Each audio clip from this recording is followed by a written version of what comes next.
South African Airways now says it will resume flights to Durban from Friday the 4th of March. It'll have 3 daily returns. The short-haul route between Joburg and Durban being one of the busiest in our country. The airline says it hopes the return of these routes will further support the recovery of our business and tourism sectors. SAA taking to the skies again in September last year after it was grounded in March 2020 due to COVID-19 travel bans and financial problems. SAA has only been back in service for just over 3 months. At the same time, in the United States, 5G cell phone systems are causing problems. 10 of the US's biggest airlines say that these signals, the impending switch on of 5G, will cause major disruptions to flights there.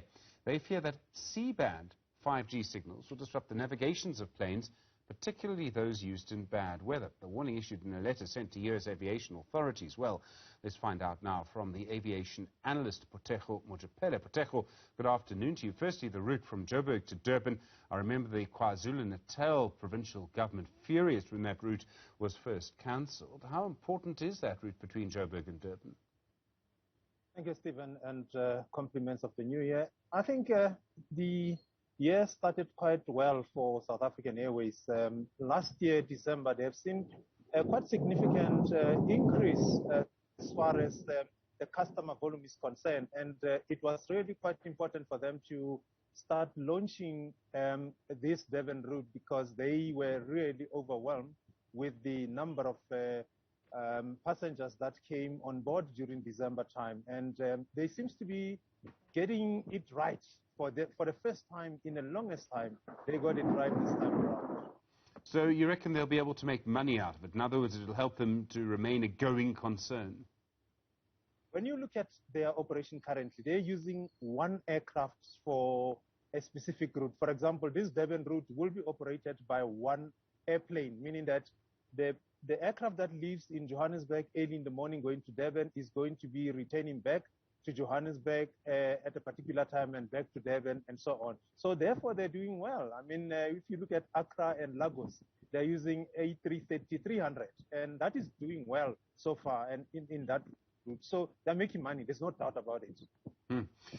In the United States, I mean, this is an astonishing story. Just 2 weeks before 5G services are supposed to switch on in a major way there, 10 airlines, including international airlines, say that they mustn't be switched on near airports. How do 5G signals interfere with an airplane's equipment?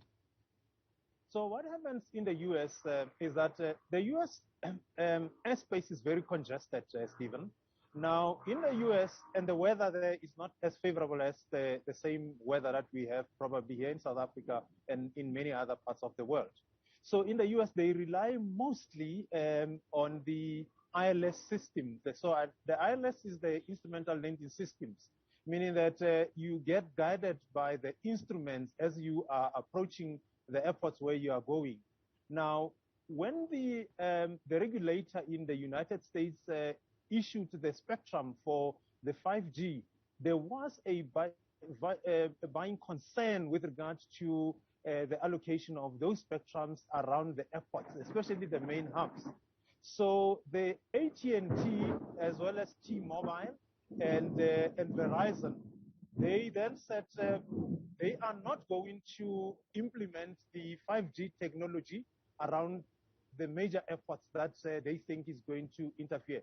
Clearly, at the time, they have done their homework and they were not prepared to continue, implementing that. So, yes, indeed, smaller airports are affected at the moment, and I spoke to a couple of other friends over there. They are affected, but it's not anything alarming that cannot be resolved. Pilots are still able to fly with VFR, meaning that they can still fly visually. But when it comes to a bad weather, they would rely on the airfare. What's amazing about this is that it's come so close in the United States. I mean, just 2 weeks to go.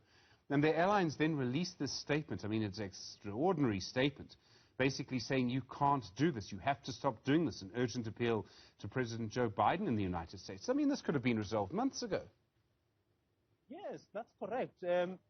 What you must also understand, there has been an increasing protest around the 5G technology. One would also look at that aspect as well. As you know, the attitude of America with regard to implementation of 5G, and you know the Huawei story. So it's very difficult to really judge as to whether indeed some of these allegations are factually correct or not. But as I said, spectrum, I mean, I've spent quite a lot of my time working with the RF equipment.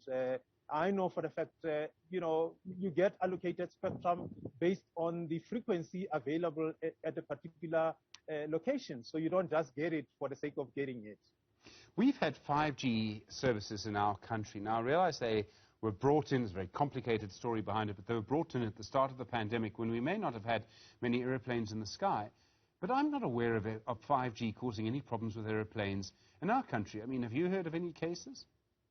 No, definitely not. We don't have any such incident. So in South Africa, we've got a system that CAA does. After 6 months, we do calibrations on our major airports. So CAA has a special aircraft that they use to calibrate their ILS systems in the airport. So if there was anything that will interfere with that system, clearly CAA will be the first one to pick it up, and they will definitely alert the airlines concerned. Aviation analyst Phutego Mojapele, thank you for the clarity. I do appreciate it. It's an extraordinary story in the United States.